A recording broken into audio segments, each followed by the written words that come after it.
தேமுதிக ஒரு நம்பகத்தன்மையை இழந்து விட்ட நிலையில் தேர்தல் களத்தில் தனித்து விடப்பட்டிருக்கிறது என்பதுதான் இப்போது இருக்கக்கூடிய செய்தி. விஜயகாந்த் என்கிற அந்த ஒரு மனிதருக்காகத்தான் அந்த கட்சி. கோட்பாடு, தத்துவம், கொள்கை இவையெல்லாம் எதுவுமே கிடையாது அந்த கட்சிக்கு.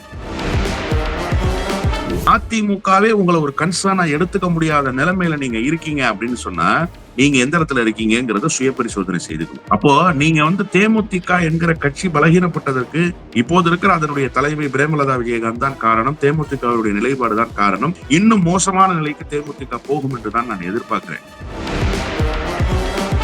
இவங்க ஒரு புதிய ஸ்ட்ராட்டஜியை சொல்றதாக நினைத்து பைத்தியக்காரத்தனமாக பேசுவதும், எல்லோரும் தேர்தல் கணக்கை கருத்தில் வைத்து தமிழ்நாட்டு மக்களிடத்துல வாக்கு சேகரிக்கிற வேலையை, தங்களுடைய கட்சியுடைய நிலைப்பாட்டை தெரிவிக்கிற வேலையை செய்கிற போது நீங்க ஊர் ஊரா பிரச்சாரம் போய் யாருக்கு வேலை செய்றீங்க?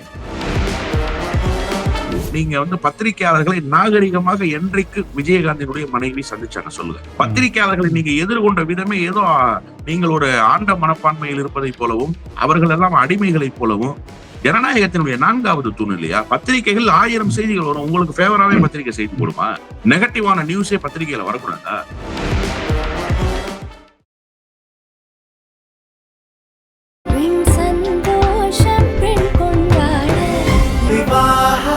மணப்பெண்ணின் பிரத்யேகமான திருமணம் விவாஹா தி சென்னை சில்க்ஸ்.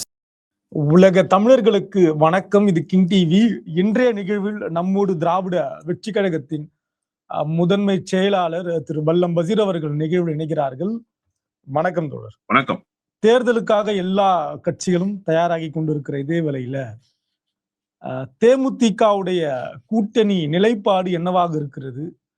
அதை தாண்டி இன்றைக்கு நாம் பேசிக் கொண்டிருக்கிற இந்த நேரத்தில் நாம் ஏற்கனவே சொன்ன மாதிரி இந்த கடை விரித்தார் வாங்குவார்களே என்பது போல விருப்ப மனு வாங்குவதற்கான ஒரு மிகப்பெரிய கூட்டமெல்லாம் வரல. என்ன நடந்துட்டு இருக்குது? தேமுதிக ஒரு நம்பகத்தன்மையை இழந்து விட்ட நிலையில் தேர்தல் களத்தில் தனித்து விடப்பட்டிருக்கிறது என்பதுதான் இப்போது இருக்கக்கூடிய செய்தி. 2011ஆம் ஆண்டு ஒரே ஒரு சின்ன செய்தியோட நம்பகத்தன்மையை இழந்து விட்டது. யாரால், எப்படி, எதற்காக? இல்ல, அதான் நான் பேச வர. அதுக்கு முன்னாடி நீங்க இவ்வளவு கேள்வி கேட்டீங்கன்னா நான் எப்படி ஒண்ணுக்காக நான் பதில் சொல்லணும். முதல்ல 2011ஆம் ஆண்டு நான் சட்டமன்ற பொது தேர்தலில் அந்த கட்சி ஒரு மகத்தான வெற்றியை பெற்றது. கட்சி துவங்கி முதல் சட்டமன்ற தேர்தலை சந்தித்த போது விருதாச்சலம் தொகுதியில் போட்டியிட்டு வெற்றி பெற்றார் விஜயகாந்த். அந்த வெற்றி அப்போது பெரிதாக பார்க்கப்பட்ட வெற்றி. அதன் பிறகு வந்த நாடாளுமன்ற தேர்தல், அவர்கள் பெற்ற வாக்கு சதவிகிதம், இவையெல்லாம் தேமுதிக ஒரு 3வது பெரிய சக்தியாக வந்திருக்கிறது. தேமுதிக தேர்தல் களத்தில் பெரிய மாற்றங்களை தருகிற ஒரு அரசியல் கட்சியாக வந்திருக்கிறது என்கிற நம்பிக்கையை அந்த கட்சியினரிடத்திலே விதைத்தது. அதனுடைய நீட்சிதான் 2011இல் திராவிட முன்னேற்ற கழகம் சந்திக்க முடியாத இடத்தை தேமுதிக சந்தித்தது. அது எதிர்கட்சி அந்தஸ்து என்கிற இடம். நீங்க திமுக ஆளுங்கட்சி, அதிமுக எதிர்கட்சி, அதிமுக ஆளுங்கட்சி, திமுக எதிர்கட்சி, இப்படித்தான் ஒரு 40 ஆண்டு கால அரசியல் உருண்டோடி இருக்கிறது தமிழ்நாட்டில். ஆனால் முதல் முறையாக இப்படி ஒரு மாற்றத்தை விஜயகாந்த் நிகழ்த்தினார் என்பது மிகப்பெரிய ஒரு வரலாறு தான். ஆனால் 2011க்கு பிறகு அந்த கட்சிக்கு தேர்தல் வெற்றி என்பது கிடைக்கவே இல்லை என்பதுதான் யதார்த்தமான உண்மை. நீங்க கேட்டீங்கல்ல, யாரால், எதன் பொருட்டு நம்பகத்தன்மை இழந்திருக்கிறது? இதற்கு வேறு யாரும் காரணம் இல்ல, தேமுதிகவே தான் காரணம். 2011இல் பெற்ற வெற்றியினுடைய அடுத்த நகர்வு நாடாளுமன்ற பிரதிநிதித்துவத்தை பெறுகிற 2014ஆம் ஆண்டு தேர்தல். தேசிய ஜனநாயக கூட்டணியில் அங்கம் வகித்ததன் மூலமாக அந்த வாய்ப்பை இழந்தது. இதுவரை அந்த கட்சி துவங்கியதிலிருந்து இந்த நொடி பொழுது வரை நாடாளுமன்ற பிரதிநிதித்துவம் அந்த கட்சிக்கு கிடைக்கவே இல்லை. முதலில் விஜயகாந்த் எம்எல்ஏ, அதன் பிறகு எதிர்கட்சி அந்தஸ்து, இந்த 2 தான் வெற்றிகளை தவிர ஒரு நாடாளுமன்ற தேர்தலில் கூட அந்த கட்சி வெற்றி பெறல. 2009 நாடாளுமன்ற தேர்தலில் வெற்றி பெறல, 2014 நாடாளுமன்ற தேர்தல், 2019 இப்போது நடந்திருக்கிற நாடாளுமன்ற தேர்தல், எந்த வெற்றியையும் நாடாளுமன்ற தேர்தலில் பெறல. இவை எல்லாவற்றையும் தாண்டி தேமுதிக என்ன நிலையில் இருக்கிறது என்பதை அந்த கட்சியினர் பார்க்கிறாங்க. விஜயகாந்த் என்கிற அந்த ஒரு மனிதருக்காகத்தான் அந்த கட்சி. கோட்பாடு, தத்துவம், கொள்கை இவையெல்லாம் எதுவுமே கிடையாது அந்த கட்சிக்கு. நீங்க எங்காவது ஒரு கட்சி எனக்கு ஒன்றியத்தை ஆளுகிற, மாநிலத்தை நசுக்க நினைக்கிற கட்சியும் தோழமைதான், நசுக்கப்படுகிற மாநிலத்தில் மாநில சுயாட்சி பேசுகிற கட்சியும் தோழமைதான் என்று நீங்க சொல்ல முடியுமா? அது எப்படி சொல்ல முடியும்? பாம்புக்கு தலையாகவும் மீனுக்கு வாளாகவும் நான் இருப்பேன் என்று பேசுவது எப்படி சரியாக இருக்கும்? ஆனால் பேசுகிறாரு. உங்களுக்கு என்ன கொள்கை என்று கேட்டால் வெற்றி தான் கொள்கை என்கிறார். வெற்றி என்பது எப்படி கொள்கையாக இருக்கும்? கொள்கை என்பது வேறு, சித்தாந்தம் என்பது வேறு, தேர்தல் வெற்றி தோல்வி என்பது வேறு. தேர்தலில் வெற்றி பெறாத கட்சிகள் கொள்கையில் நிலைத்து நின்றிருக்கின்றன. தேர்தலில் வெற்றி பெற்ற கட்சிகள் கொள்கையை இழந்து நின்றிருக்கின்றன. இப்படி களம் என்பது எப்படிப்பட்டதாக அமைந்திருக்கிறது என்பதை தமிழ்நாட்டு அரசியலே பாடம் எடுத்துக் கொண்டிருக்கிற நேரத்துல இவங்க ஒரு புதிய ஸ்ட்ராட்டஜியை சொல்றதாக நினைத்து பைத்தியக்காரத்தனமாக பேசுவதும், எல்லோரும் தேர்தல் கணக்கை கருத்தில் வைத்து தமிழ்நாட்டு மக்களிடத்துல வாக்கு சேகரிக்கிற வேலையை, தங்களுடைய கட்சியுடைய நிலைப்பாட்டை தெரிவிக்கிற வேலையை செய்கிற போது நீங்க ஊர் ஊரா பிரச்சாரம் போய் யாருக்கு வேலை செய்றீங்க? உங்க கட்சிக்கு ஓட்டு கேட்கறீங்களா? எந்த கூட்டணியில நிக்க போறோன்ற தெளிவு கொடுத்திருக்கீங்களா? இல்ல நான் ஒரு மாநாடு நடத்தி முடிவை அறிவிப்பேன்னு சொன்னீங்களா? அந்த மாநாட்டிலாவது முடிவு அறிவிச்சீங்களா? அதுல ரொம்ப மேதாவித்தனமாக பேசுகிறார் திருமதி விஜயகாந்த். இதுவரைக்கும் எந்த கட்சியுமே கூட்டணி அறிவிக்கலன்னு. இது எவ்வளவு பெரிய ஒரு பொய்யான கருத்து. எந்த கட்சியாவது தேர்தல் நிலைப்பாட்டை அறிவிக்காம இருக்கா? 2 கட்சி தான் தமிழ்நாட்டுல தேர்தல் நிலைப்பாடு அறிவிக்காத கட்சி.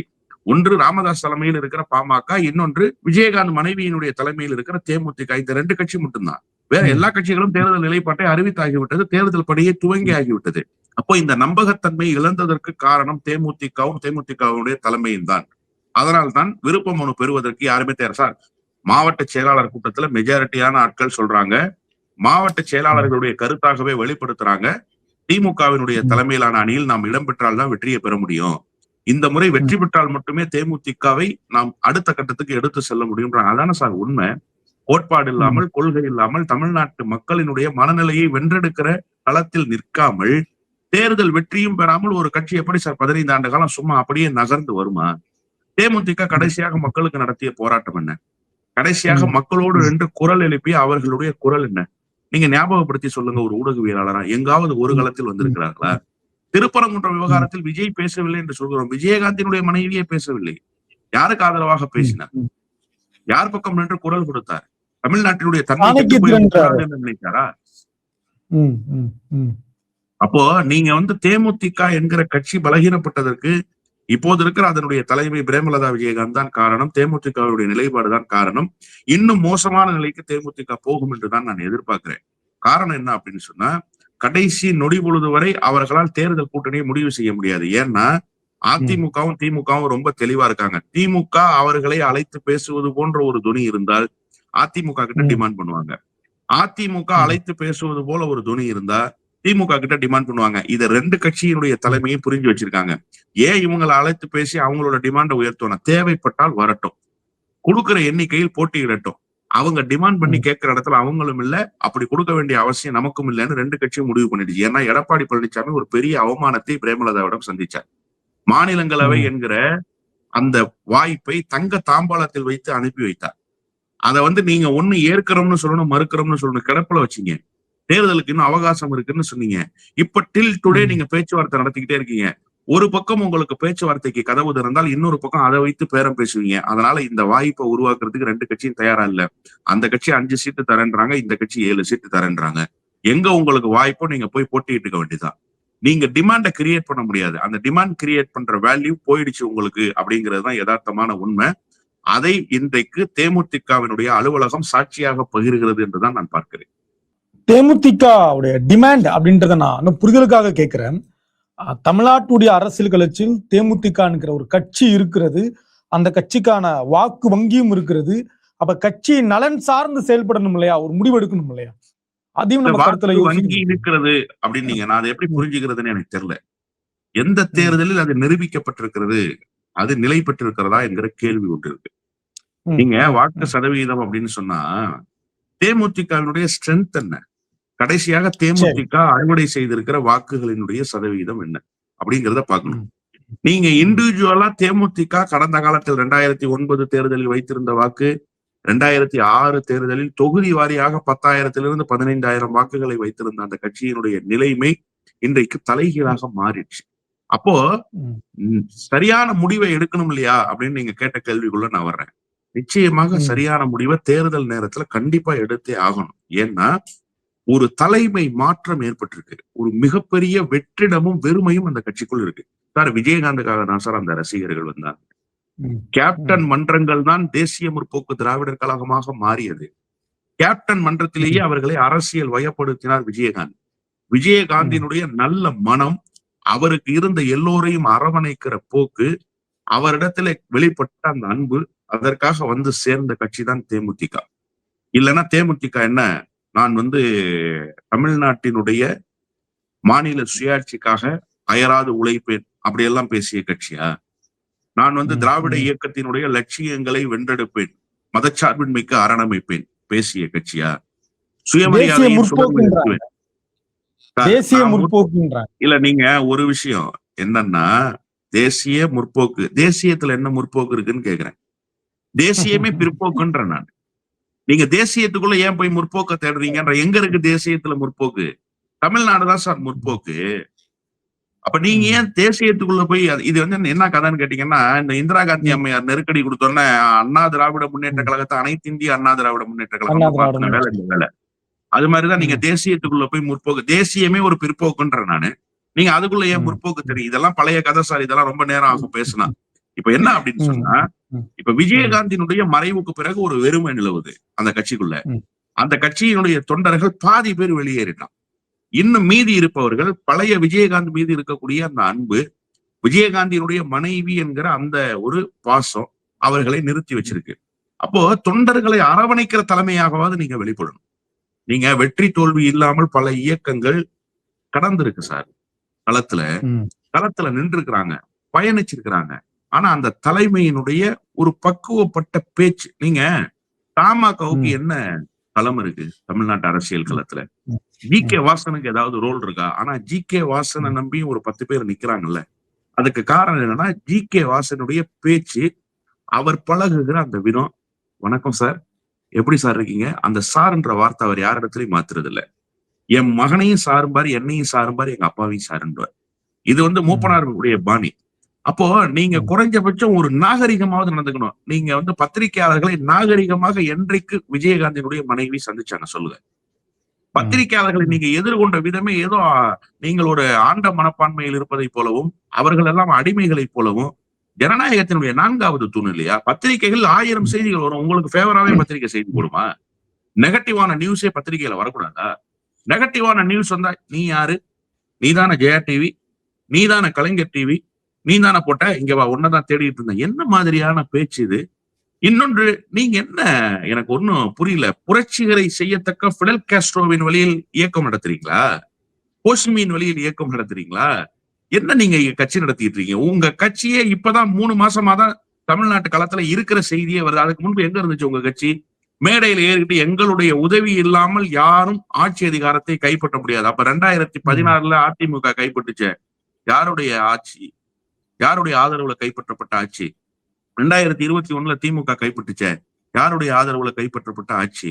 இதெல்லாம் என்ன மாதிரியான பேச்சு? நீங்க ஒரு ஃபேக்டரே கிடையாது, ஆனாலும் நாங்க தான் பெரிய ஃபேக்டர்னு நீங்க பேசுறதுன்றது இருக்குல்ல, இது அந்த தொண்டர்களையே ஏமாற்றுகிற வேலைன்ற. இந்த கட்சி ஒன்றுபடணும்னு ஓபிஎஸ் சொல்லி ஏமாத்திக்கிட்டே வந்தாரு, இப்ப எல்லாரும் பிச்சுக்கிட்டு போனாங்கல்ல. அந்த மாதிரி வேலையை தான் பிரேமலதா செய்யறாங்க. நாம எவ்வளவு பெரிய ஃபேக்டர் தெரியுமா தமிழ்நாட்டு களத்துல? நாம முடிவு செய்பவர்கள் தான் ஆளுகிற இடத்தில் இருப்பாங்க. அப்படி ஏதாவது ஒரு ரோல் உங்களுக்கு தேர்தல்ல பிளே பண்ணிருக்கீங்களா நீங்க? அப்படி எங்காவது ஒரு இடத்துல உங்களுக்கு செல்வாக்கு மிகுந்த இடம் நீங்க காட்டுறீங்க. இப்ப ஒண்ணு வேணாம், அன்புமணிக்கு 15 சீட்டு ஏதோ கொடுக்க போறதாக அதிமுக அணியில பேசியிருக்காங்கன்னு ஒரு செய்தி இருக்கு. அவர் ஒரு ஃபேக்டரா இருப்பாருன்னு அதிமுக நம்புது. ஏன் உங்களை நம்பல?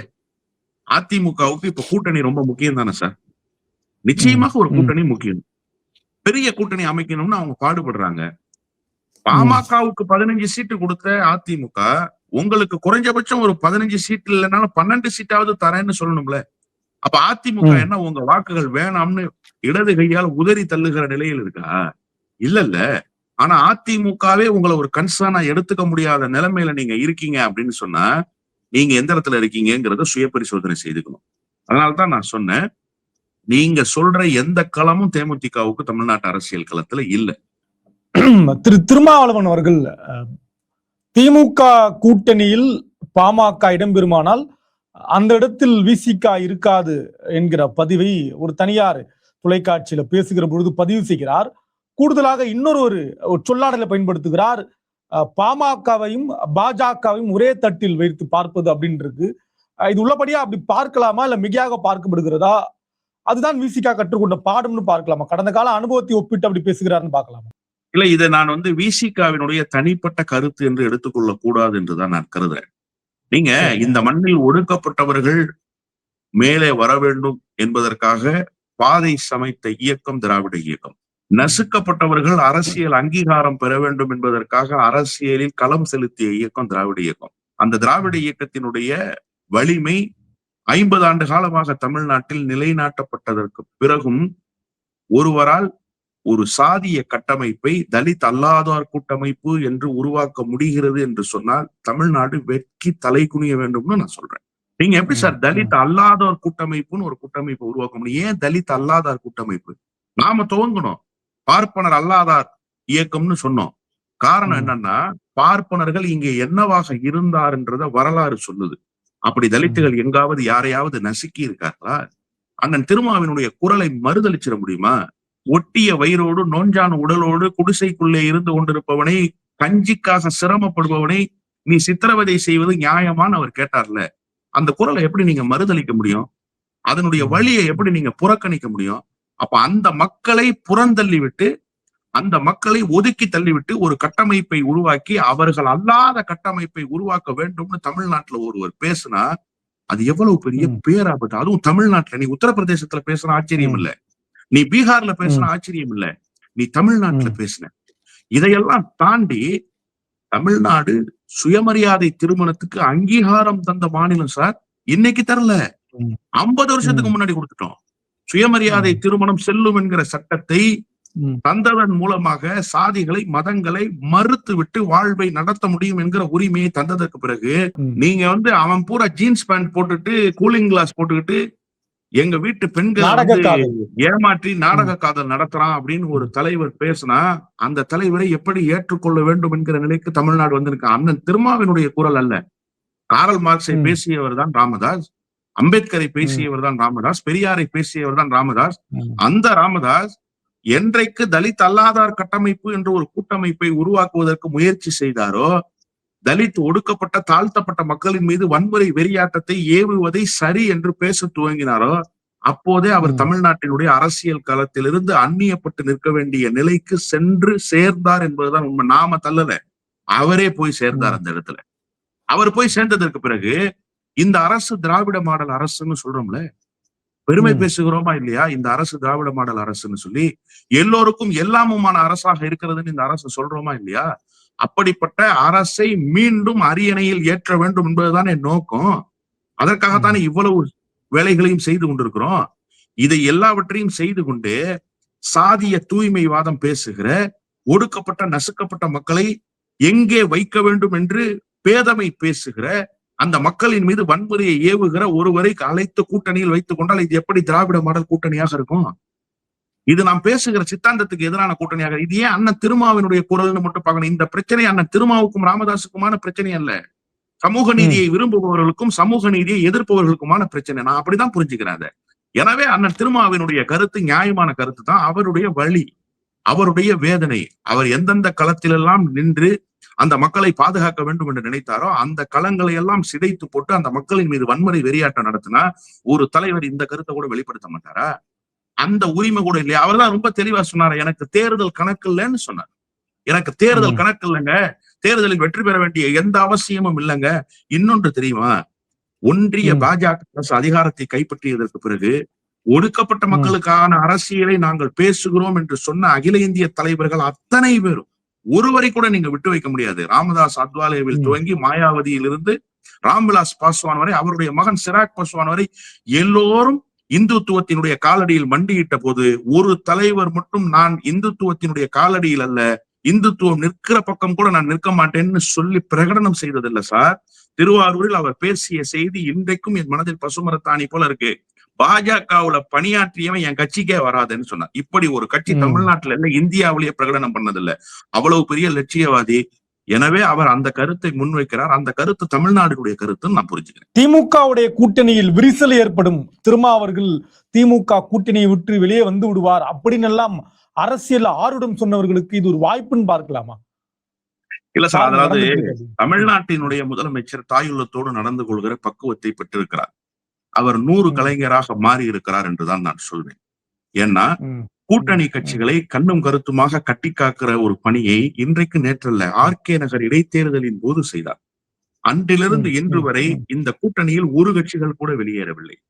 புதிதாக 100 கட்சிகள் வந்து சேருவதற்கான வாய்ப்புகளை உருவாக்கி கொண்டிருக்கிறாரே தவிர எந்த கட்சியும் சங்கடப்படக்கூடாது என்பதில் உறுதியாக இருக்கிறார் தமிழ்நாட்டினுடைய முதலமைச்சர். எனவே அண்ணன் திருமாவை கைவிட்டு விட மாட்டார். அவரே பல நேரங்கள்ல சொல்லியிருக்காரு, இது கொள்கை கூட்டணி, இரட்டை குழல் துப்பாக்கியாக இயங்கும் திராவிட முன்னேற்ற கழகமும் விடுதலை சிறுத்தைகள் கட்சியும் சொல்லியிருக்காரு. எனவே அண்ணன் திருமாவை அவர் கைவிட மாட்டார் அப்படின்னு நான் உறுதியாக நம்புறேன். இன்னொன்று, சமூக நீதிக்கான களத்தில் முந்தி நிற்கிற களவீரனாக இருக்கிற அண்ணன் மு.க. ஸ்டாலின் ஒரு காலத்திலும் சமூக நீதிக்கு வேட்டு வைக்கிறவர்களை அருகில் அழைத்து தேர்தல் கணக்குக்காக, ஏன்னா தேர்தல் ஒரு பெரிய கணக்கு இல்ல திமுகவுக்கு. இந்த தேர்தலில் வெற்றி பெற்றால்தான் திமுக நிலை பெறுமா? இந்த தேர்தலில் வெற்றி பெற்றால்தான் திமுக களத்தில் நிற்கும். இன்னொன்னு, திமுகவுக்கு ஒரு இயல்பான குணம் இருக்கு. ஆளுங்கட்சியாக இருப்பதை விட எதிர்கட்சியாக இருப்பதை திமுக விரும்பும். திமுக அந்த களத்துல முந்தி நிற்கும். அதனால திமுகவுக்கு இந்த தேர்தல் வெற்றி ஒன்றும் பொருட்டல்ல. ஆனால் கொள்கையை விட்டுவிட முடியுமா? லட்சிய கோட்பாட்டை நழுவ விட முடியுமா? நிச்சயமாக முடியாது. எனவே இதுல சலசலப்பெல்லாம் ஒண்ணுமில்லை. என்னன்னா, தன்னுடைய கருத்தை வெளிப்படுத்துகிறார் அழுத்தமாக அண்ணன் திருமா. இதன் மூலமாக ஏதோ ஒரு சர்ச்சை வந்து விட்டதை போலவும், அந்த சர்ச்சையால் தான் இப்போது அந்த கூட்டணியில் ஒரு பேச்சுவார்த்தை சுமூகமாக ஏற்பட, நீங்க வேணா பாருங்க, நான் எழுதி தருகிறேன், இது நடக்கவில்லை என்று சொன்னால் நான் அரசியலிலிருந்தே ஒதுங்கிக் கொள்கிறேன். விரைவில் அண்ணா அறிவாலயத்தினுடைய வாசலில் தொகுதி பங்கீடு பேச்சுவார்த்தை சுமூகமாக நிறைவு பெற்றது, திமுக ஆட்சி மீண்டும் அமையும்னு அண்ணன் திருமா பேசுகிற நாள் வந்து சேரும். அதுல ஒண்ணு மாறுபட்ட கருத்தே இல்ல. திமுகவினுடைய மாவட்ட செயலாளர்கள் விசிகாவினுடைய வெற்றிக்கு அரும்பாடுபடுவதை தமிழ்நாடு அரசியல் களம் பார்க்கத்தான் போகுது. ஒரு காலத்திலும் இந்த கூட்டணியில் பிளவு ஏற்படாது. இவ்வளவு சலசலப்புகளை ஏற்படுத்திய காங்கிரஸையே ரொம்ப மெச்சூர்டா ஹேண்டில் பண்ணிட்டாரு தமிழ்நாட்டு முதலமைச்சரு. நீங்க என்ன விசிகா என்ன அவ்வளவு எளிதாக விட்டு விடுவாரா? அதெல்லாம் ஒரு காலத்தில் நடக்காது. எதிரில் பேசுபவர்களுக்கு சில வாய்ப்புகள் தேவைப்படுகிறது. நீங்க அவங்களும் அரசியல் பண்ணிதானே ஆகணும். அப்ப நீங்க அரசியல் பண்றதுக்கு ஒரு வாய்ப்பை தேடுகிற போது இதெல்லாம் சில செய்திகளாக வருகிற போது இதெல்லாம் நடக்கிறாதான் அவர்களுடைய ஆசைகளை வெளிப்படுத்துறாங்க. அது ஒண்ணும் தவறு இல்லை. ஏன்னா அவங்களும் அந்த பக்கத்துல ஒரு நம்பிக்கையை கொடுக்கணும்ல. இந்த வந்துருச்சு ஒரு கட்சி, இந்த வந்துருச்சு ஒரு கட்சின்னு தானே இவ்வளவு நாளா 4 வருஷமா வண்டி ஓட்டினாரு எடப்பாடி பழனிசாமி. விஜயனுடைய கட்சி கொடியை இவரே ஆட்ட சொல்லிட்டு பாத்தீங்கல்ல பறக்குது இல்லைன்னு, எங்க பறக்குது இப்ப கொடி? இப்ப 2 கட்சிக்கும் களத்துல வேறு மாதிரியான பிரச்சனைகள் ஓடிட்டு இருக்க. செங்கோட்டையன் இவர் அட்டாக் பண்றதும், இவரு செங்கோட்டையன் தரப்பு அட்டாக் பண்றதும், இவருடைய பிராக்சி எடப்பாடி பழனிசாமியினுடைய பிராக்சியாக மாறி இருக்க டிடிவி தினகரன் 2 நாளா விஜயை கடுமையாக விமர்சிக்கிறார். அப்போ இதெல்லாம் தேர்தல் காலத்துல நடக்கத்தான் சார் செய்யும். இன்னும் சுவாரஸ்யமான நிகழ்வுகள்லாம் நிறைய காத்திருக்கும்னு நான் உறுதியா நம்புறேன். கிங் டிவியின் சார்பாக எங்களுடைய பெரிய நன்றியை தெரிவித்துக் கொள்கிறோம். நன்றி நன்றி தோழர். நன்றி.